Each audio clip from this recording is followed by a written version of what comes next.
tous et bienvenue sur la chaîne Solid Code App. Je suis ici avec Marie. Aujourd'hui, on va plonger directement dans les vifs du sujet avec Java. On va d'abord voir ce que sont les outils nécessaires pour coder en Java. Puis on va vraiment commencer à écrire du code, à afficher des choses dans la console et à comprendre les bases comme les variables et leurs types.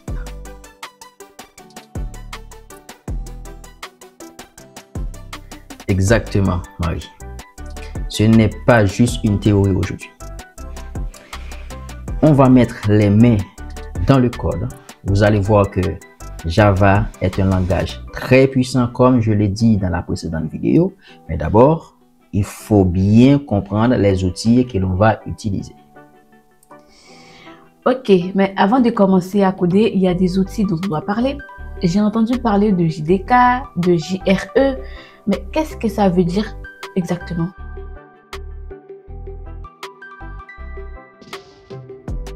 Avant même de commencer à coder en Java, il est important de bien comprendre les outils qui vont nous permettre de compiler et d'exécuter notre code.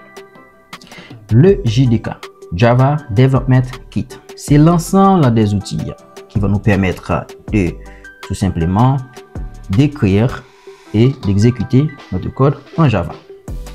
Si on veut rester avec notre analogie avec les langues humaines, on pourrait considérer le JDK comme un ensemble de ressources pour apprendre une nouvelle langue. Par exemple, si vous apprenez l'anglais, vous avez besoin d'un dictionnaire, d'une grammaire, des exercices, des vocabulaires, etc. Donc le JDK fait la même chose pour le développement en Java. Il contient des outils comme le compilateur et le debugger et des ressources comme des bibliothèques qui permettent à un développeur de parler le langage Java et de créer des applications. Ok, et le JRE alors, c'est différent? Oui, le JRE, c'est plutôt le Java Runtime Environment. C'est l'environnement qui permet d'exécuter les programmes Java. C'est un peu comme si tu avais un moteur qui permet en fait de faire tourner ton code. Le JRE contient la machine virtuelle de Java, la JVM, Java Virtual Machine, qui est responsable d'exécuter notre code. Si on reste sur l'analogie avec les langues humaines, on pourrait considérer le JRE comme un interprète pour une langue étrangère. Imaginez que vous avez un texte traduit, ici en l'occurrence le bytecode de Java. L'interprète, le JRE, est nécessaire pour comprendre et exécuter ce texte en temps réel. Tout comme un interprète traduit instantanément une langue étrangère pour que quelqu'un puisse le comprendre et réagir, le JRE prend le bytecode Java et l'exécute sur la machine. Donc, si je résume bien, le JDK c'est pour développer et le JRE c'est pour exécuter.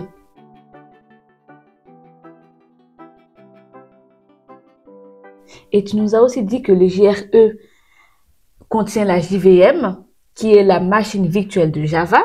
Mais à quoi sert cette fameuse JVM?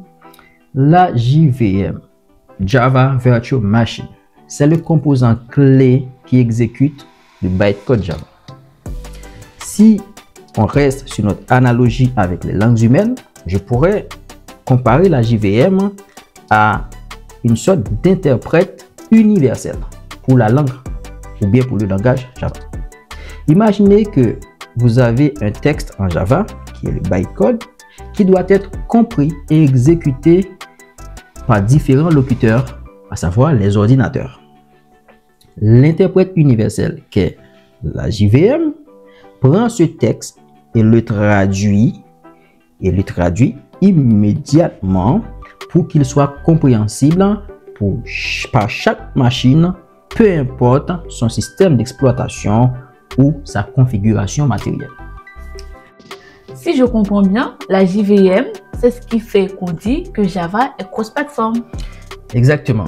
La JVM, Java Virtual Machine, est ce qui permet à Java d'être cross-platform.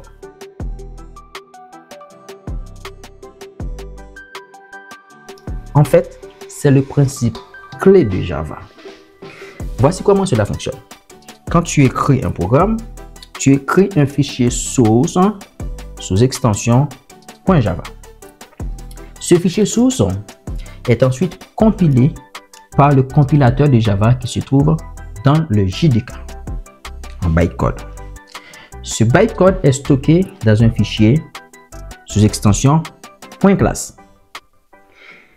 Et là maintenant, lorsque tu lances ton programme en Java, le bytecode est interprété ou compilé juste à temps par la fameuse JVM, Java Virtual Machine. Ce qui fait que ton programme Java peut être exécuté de la même manière que tu sois sous Windows, sous Linux, sous macOS, à condition que la JVM appropriée soit installée sur la machine en question. Samano, tu nous as expliqué le JDK, Java Development Kit, le JRE, Java Runtime Environment, et la JVM, Java Virtual Machine.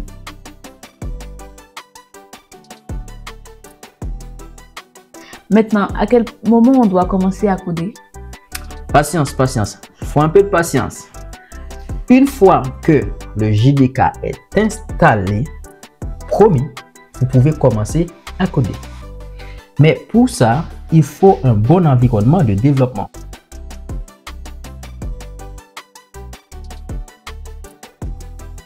Il y a pas mal d'environnements dans le développement. Nous avons Eclipse, il y a aussi IntelliJ. Nous avons aussi le VS Code qui est plus léger. Ces outils vont nous aider à écrire, tester, débugger notre code plus facilement. Et là, ce qu'on va faire, je vous propose de passer tout de suite à l'installation et à la configuration de Java sur votre machine. Prête? Prête. Alors, nous y voilà. Nous allons télécharger notre fameux JDK qui va nous permettre d'écrire notre code Java. Pour ce faire, nous allons utiliser l'un de ces sites, soit le JDK Java.net ou Adobe Open.jdk.net. Je vais juste taper JDK.net. Voilà. Et je vais tout simplement voir si je tombe sur DL. Et ici, bon, là, on n'a pas besoin encore JavaFX, tout ça, on a JDK 23. Très bien. Maintenant, on voit une liste de versions de Java qui sont listées à côté. D'accord, je prends note. J'ai des questions à te poser quand on sera de retour sur le plateau. Ok. Du coup, ce qu'on va faire, c'est qu'on va télécharger une version du JDK qui correspond à notre machine. Nous, on est sur Windows. Donc, d'après ce qui est écrit sur ce site, si vous êtes sur Linux, vaut mieux choisir cette version. Sur macOS, vous avez qu'à choisir cette version. Moi, je suis sur Windows, alors je vais choisir cette version zippée. Je télécharge la version en question. Il est en cours de téléchargement ici. Et une fois téléchargé, j'ouvre le dossier et je peux choisir, tout dépend de la version de Windows que vous avez, d'extraire tout ou bien de rentrer directement dans le dossier, de récupérer le dossier JDK que je viens d'installer, à savoir le JDK 23. Je le copie, je vais le déposer tout simplement dans un dossier, dans un sous-dossier qui se trouve dans le lecteur C. Donc, je vais dans Programme. Ici, je peux tout simplement choisir de créer un sous-dossier. Je vais le nommer tout simplement Java. Et c'est là que je vais mettre tout ce qui a rapport avec Java. Je mets ici mon JDK. Ok. Là maintenant, nous avons notre JDK qui est bien dans notre sous-dossier Java qu'on vient de créer ensemble. Nous allons tout simplement récupérer le chemin vers le bin qui est ici. C'est programme file Java JDK 23.0.2/bin. On va récupérer ce chemin et on va le mettre dans la variable d'environnement de Windows. Puisqu'on est sur Windows, il faut faire une configuration maintenant. C'est que on va l'ajouter dans la variable d'environnement. Comment on fait ça? Alors, je vais vous montrer comment faire. C'est que ici, on a qu'à taper dans cette barre de recherche variable. Une fois cliqué dessus, il faut sélectionner variable d'environnement. Ici, on a deux sortes de variables. Il y a variable utilisateur pour l'utilisateur en cours et variable système. Moi, je préfère le mettre dans variable système. Comme ça, si tu changes d'utilisateur, l'autre utilisateur pourra utiliser cette variable. Donc, si tu rentres, il faut modifier le path pour pouvoir ajouter ce chemin. Si vous regardez de très près, vous voyez que j'ai déjà un JDK qui est installé parce que le chemin est indiqué ici. C'est les OpenJDK 17. Vous avez le bin ici. Bon, si vous ne l'avez pas, vous n'avez qu'à cliquer sur nouveau pour pouvoir ajouter une nouvelle entrée dans la variable. Donc, on entre une nouvelle entrée. Je viens de coller en fait le chemin vers notre JDK qu'on vient de télécharger. Moi, j'en ai pas besoin. Je l'enlève justement et je ferme. Mais quand on aura fait ça, quand on aura mis le chemin vers le JDK, il est nécessaire de redémarrer la machine pour s'assurer que notre JDK est bien pris en compte par la machine. Revenons maintenant vers notre fichier d'installation. Et on a fait le téléchargement, l'installation et on a configuré la variable d'environnement pour Windows. Pour ceux qui sont sur macOS, sachant que nous, on n'est pas sur macOS, et voici la commande à faire. C'est export Java Home égale library, le chemin vers le JDK que vous avez installé. Là, c'est un exemple, c'est pourquoi vous voyez JDK 16, mais mettez JDK 23 si c'est JDK 23 que vous avez installé. Et la deuxième commande, c'est export path égale Java Home /bin et il faut ajouter le path que vous avez. Voilà. D'accord. Donc, on va passer maintenant à l'installation de l'IDE. Pour pouvoir installer l'IDE, on l'a dit, il y a plusieurs IDE. On a IntelliJ, on a Eclipse, on a VS Code. Nous, on choisit d'utiliser VS Code parce que c'est beaucoup plus light, en bon français, beaucoup plus léger. Donc, on a ce lien qui va vers le site officiel où on peut tout simplement télécharger VS Code. Nous allons télécharger VS Code ensemble. Alors, je vais mettre notre lien dans la barre de Windows et je tombe sur le site officiel de VS Code et j'ai réussi à télécharger. Il est en cours de téléchargement, mon VS Code. Une fois arrivé sur le dossier téléchargement, vous pouvez faire un clic droit sur VS Code et puis exécuter le logiciel. Et quand on l'aura exécuté, une fois terminé, installation terminée, on peut aller dans la configuration de VS Code. Qu'est-ce qu'il y a à faire pour configurer VS Code? Il n'y a pas grand-chose à faire. Il faut juste installer l'extension Java Extension Pack. C'est cette extension qui va nous permettre en fait de créer des projets Java sur VS Code. Alors, je vais ouvrir VS Code que j'ai sur ma machine. Comme je vous ai dit que j'ai déjà un VS Code, je vais l'ouvrir et je vais vous montrer à quoi ça ressemble. Alors, quand on ouvre VS Code, on tombe sur ce joli écran noir qu'on aime bien. Et ici, je viens de vous dire qu'il faut installer Java Extension Pack. Donc, il y a à gauche, il y a une liste de menus, comme vous pouvez voir, menu qui permet d'explorer, de faire des recherches. Et là, sous ce contrôle, si vous voulez utiliser GitHub, et puis ça permet de lancer l'application. Ici, on a l'extension pack. Et là, on a Remote Explorer. Nous avons, si on veut utiliser Docker, Terminal AI et Spring Boot. Et même Spring Boot, j'ai déjà configuré dessus. Donc maintenant, nous allons aller dans l'espace où on peut télécharger les extensions. Une fois arrivé ici, il vous suffit tout simplement de taper dans la barre de recherche le plugin ou la bibliothèque que vous souhaitez installer sur VS Code. Moi, j'ai dit que j'allais installer Extension, Java Extension Pack.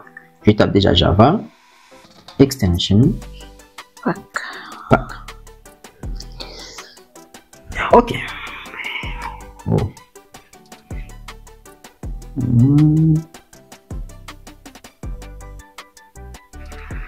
Voilà, Java Extension Pack. Donc, comme vous pouvez le voir, il est déjà installé sur ma machine. C'est pour ça que je peux créer des projets Java. Donc, du coup, moi, j'ai plus besoin de l'installer. Imaginez que c'était pas installé, on aurait vu cette bouton installer justement. Donc, du coup, j'aurais pu juste cliquer sur ce petit bouton pour pouvoir l'installer. Une fois installé, on peut déjà commencer à créer notre premier projet Java. Donc là, on va arrêter la vidéo qui consistait à faire l'installation du JDK. On va retourner sur le plateau pour pouvoir débriefer un petit peu avec Marie. Alors, retour sur le plateau après l'installation de Java. J'espère que ça s'est bien passé pour vous là-bas. Si ce n'est pas le cas, n'hésitez pas à poser des questions et en commentaire. On va pouvoir vous aider dans l'installation. Alors, tu avais des questions, Marie? Oui, j'avais une question. Pourquoi il existe autant de versions de Java? Il existe plusieurs versions de Java pour différentes raisons. L'évolution du langage et des fonctionnalités. Compatibilité ascendante pour que les anciennes applications fonctionnent sur les versions récentes. Le support à long terme, le fameux LTS, pour les entreprises qui privilégient la stabilité. Le cycle de release fréquent permettant d'intégrer de nouvelles fonctionnalités rapidement. La migration progressive pour les entreprises qui préfèrent adopter de nouvelles versions de manière plus lente. Et aussi distribution multiple qui peuvent être adaptées aux besoins des entreprises. En gros, ces différentes versions permettent de satisfaire à la fois les développeurs qui veulent les dernières innovations et les entreprises qui nécessitent de la stabilité et du support à long terme. Merci, je comprends mieux, merci. Du coup, maintenant, on va passer à la création de notre premier programme.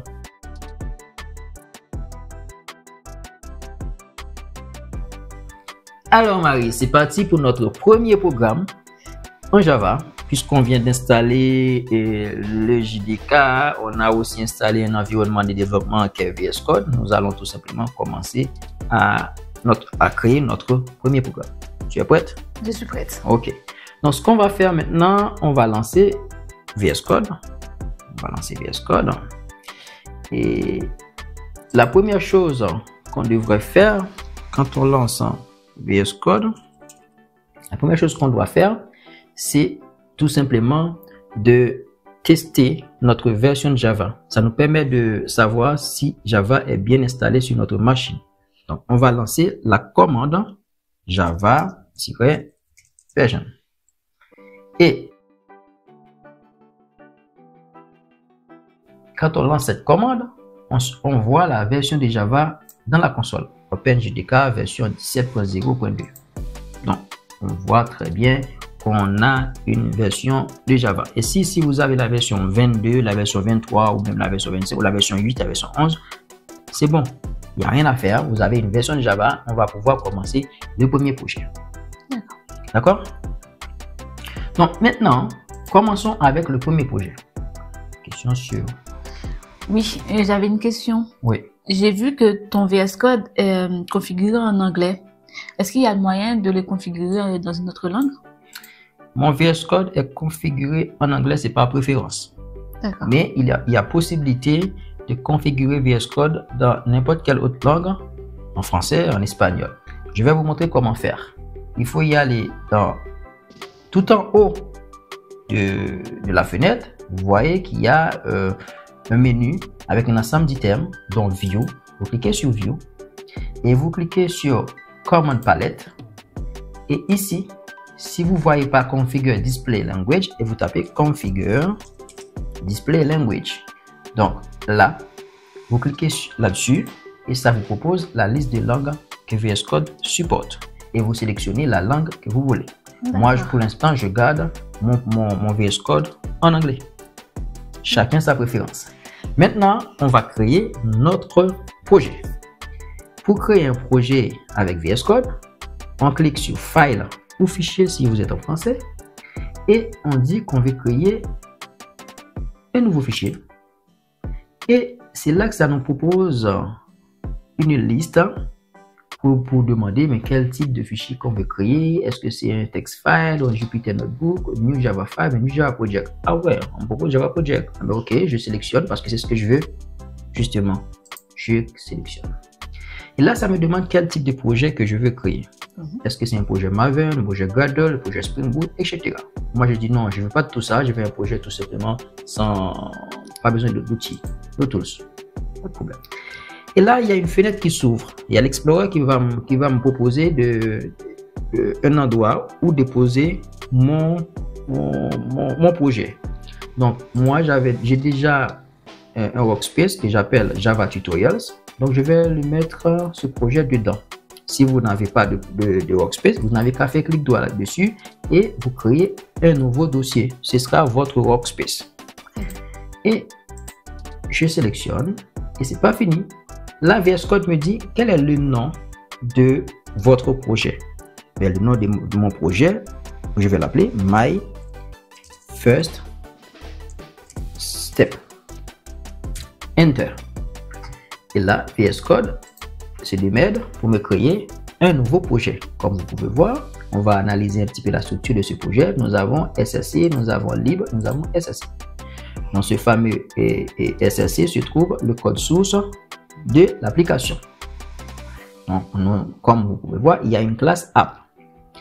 Et bien, la structure, il y a une classe app. Voilà. Du coup, en Java, tout commence avec une classe. Et pour que le programme s'exécute, il faut toujours une méthode spéciale appelée main. Ici, vous avez public static void main. C'est le point d'entrée de l'application et là-dessus on met le code à exécuter, notamment ici system.out.println hello. J'ai une question. Oui. Ok, je vois la structure dans la classe app et notre point de départ et la méthode main est ce qui permet au programme de démarrer. C'est un peu comme la porte d'entrée. C'est exactement la porte d'entrée de l'application. C'est le point d'entrée. Voilà. Donc, et là, ce que je propose maintenant, c'est qu'on lance ce programme. Parce que là, on n'a rien fait, mais le programme est fonctionnel. Il suffit juste d'aller en haut à droite, de cliquer sur ce bouton. Comme vous pouvez voir, quand on passe la souris dessus, c'est marqué Run Java. C'est-à-dire, on va faire tourner notre programme. On tourne notre programme. Et là, qu'est-ce qu'on va marquer dans la console? On va regarder pour vous. Qu'est-ce qu'on va marquer ici dans la console? Hello World. Notre programme s'est exécuté. Il y a le résultat qui est affiché dans la console comme on l'a demandé à l'ordinateur. Voilà. Maintenant, parlons des variables. Les variables, c'est comme des boîtes où on stocke des informations. En Java, chaque variable a un type qui définit quel genre de données elle peut contenir. Parlons des données. Voyons ce qui est affiché à l'écran. Nous avons une boule, un cylindre, une lettre et un chiffre. C'est toutes des données, mais ce sont des données de types différents. Nous allons les stocker, chacune de ces données, dans une variable, en l'occurrence une boîte qui a... C'est-à-dire il faut les ranger par type. Nous allons les ranger par type. C'est ce que fait Java en fait. Java nous définit un ensemble de types où on doit structurer nos données. Nous allons maintenant commencer. Maintenant, on se retrouve avec nos données bien structurées, chaque type dans une variable appropriée. C'est exactement ça, Marie. C'est le but de Java, c'est de nous permettre d'avoir des données structurées avec des types Voyons tout de suite ce que ça ressemble dans Java. Allons-y. Allons-y. Nous allons maintenant rentrer dans notre programme basique. Nous allons commencer par déclarer quelques variables. Nous allons déclarer des variables qui vont décrire une personne. Maintenant, commençons par son nom. Voilà, je veux déclarer une variable qui stocke son nom. Je vais l'appeler la variable name ou bien nom. Bon, je l'appelle name. On va rester en anglais, ok? Je l'appelle ma variable name et dit name égale, je vais choisir n'importe quel nom. Je choisis Marie, ok? Point virgule à la fin. En Java, c'est important de mettre un point virgule à la fin de chaque instruction. Sauf que ma variable est déclarée, elle s'appelle name. Le problème, c'est que Java me dit il y a une erreur. L'erreur, c'est quoi? C'est que pour chaque variable en Java, tu es obligé de déclarer son type. Pour pouvoir structurer tes données, tu es obligé de déclarer le type. Donc, nous allons comme c'est une chaîne de caractères, Java prévoit déjà un type pour ça, notamment string. Et là maintenant, nous allons déclarer son âge. On va dire l'âge de la personne, c'est 25 ans, par exemple. Toujours, il faut déclarer un type. Le type, comme c'est un nombre entier en plus, Java a prévu un type int pour nous. J'ai une question. Ok, là, on a une variable string pour le nom et une int pour l'âge. C'est comme choisir quel type de boîte utiliser pour chaque type de données, non? C'est ça. Quel type de boîte pour chaque type de données. Pour bien structurer, il faut que chaque chose soit à sa place bien structurée. C'est comme dans une maison. On a un endroit où on met les boissons, qui s'appelle le frigo. Un endroit où on met les chaussures, c'est des boîtes de chaussures, tu vois. C'est très bien structuré.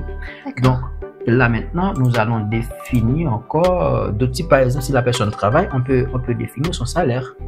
Tu vois, on peut dire le montant de son salaire. On va dire montant. Par exemple, la personne gagne, allez, 1800 € 50. Voilà. Donc là, le problème ici, c'est que un nombre à virgule en Java, il y a un type qui est défini pour. Tu peux pas juste déclarer ta variable comme ça. Il faut mettre le type. Donc, c'est le type float. Voilà. Comme c'est un nombre flottant, comme on dit en Java, qui a une virgule, il faut mettre le type float. Le type float. Et le F qui est à la fin, tu es obligé de le mettre en Java pour indiquer encore c'est le type float. Maintenant, ce qu'on va faire, on va demander à notre programme de nous afficher tout ça. On va faire notre fameux système.out.println qui va nous afficher par exemple le nom de la personne. Ok, et on va lui demander de nous afficher maintenant l'âge de la personne. Et là, on va lui demander le montant. Quel montant qu'il gagne cette personne. Voilà. Donc, si on lance ce programme, on va le lancer pour tester notre programme parce qu'on a défini le nom, l'âge, le montant. Est-ce que vraiment il va nous sortir le résultat? On va regarder dans la console, on lance notre application. Voilà, qu'est-ce qu'on voit? Name Marie, âge 25, montant 1800,5. D'accord. Donc 1800 €. Donc, je souhaite ajouter quelque chose. Donc, chaque type de variable a une capacité comme une boîte qui peut contenir soit des nombres, soit des tests, mais pas les deux à la fois. Non, pas les deux à la fois. Les types sont stricts en fait. C'est-à-dire, si tu as défini que ce soit des types int, tu peux pas mettre des chaînes de caractères dedans.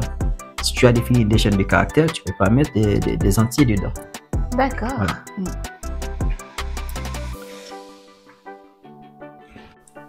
Hop, on n'a pas fini. Retour sur le plateau. Marie, est-ce que tu veux bien nous faire un petit récap en fait de tout ce qu'on a vu aujourd'hui?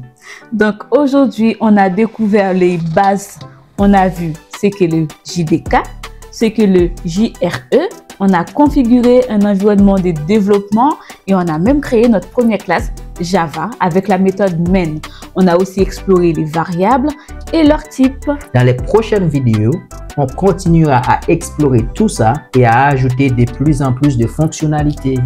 Et si cette vidéo vous a aidé à mieux comprendre le début de la programmation Java, likez, abonnez-vous et surtout posez-nous vos questions dans les commentaires. On a hâte de vous retrouver pour la suite. Merci d'avoir regardé cette vidéo. Restez avec nous pour plus de tutoriels Java et n'oubliez pas, la pratique, c'est la clé. À très bientôt.